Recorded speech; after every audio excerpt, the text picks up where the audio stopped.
बहुत समय पहले की बात है।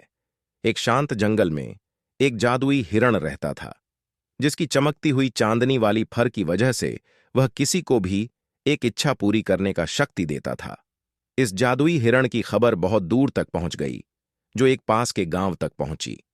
इस गांव में एक युवक अर्जुन नामक आदमी रहता था, जो अपनी धूर्तता के लिए प्रसिद्ध था। लालच ने अर्जुन की बुद्धि को धुंधला दिया था और उसने यह निर्णय किया कि जादुई हिरण को पकड़कर अपनी स्वार्थी इच्छाओं को पूरा करेगा। नेट और चालाक इरादों के साथ वह जंगल में प्रवास करने लगा। अर्जुन ने जादुई हिरण की खोज में दिनों रातों का समय बिताया।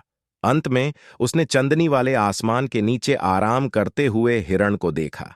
तेजी से उसने अपनी जाल फेंकी, जिसमें यह अचेतन पड़ा था।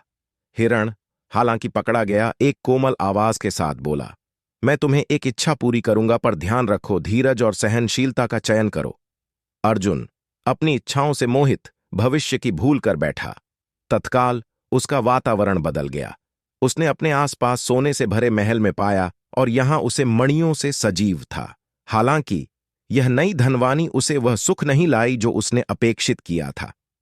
कलंकित बुद्धिमत्ता और अपने क्रियाओं के परिणामों को समझते हुए अर्जुन ने फैसला किया कि वह जादुई हिरण को मुक्त करेगा। जैसे ही उसने हिरण को छोड़ा, फिर एक बार उसने बोला, तुम्हारा लालच ने तुम्हें एक मूल्यवान सीख सिखाई है। सच्ची धन धनाई संतोष और कृपा में होती है। अर्जुन इस अनुभव से निराश होकर बदले हुए दिल के साथ गांव में लौटा। उसने सीखे गए उपदेशों का उपयोग करके जरूरतमंदों की मदद करना शुरू किया। जादुई हिरण की कहानी ने फैला दिया जबकि सामग्रियों की सिर्फ माया ही सुख नहीं लाती, बल्कि अंतर्निहित संतोष और सहानुभूति से ही सच्चा सुख मिलता है। अर्जुन का परिवर्तन एक दुर्लभ सीख देता है कि साझा करना और दूसरों की मदद करना हमें वास्तविक धन दे सकता है।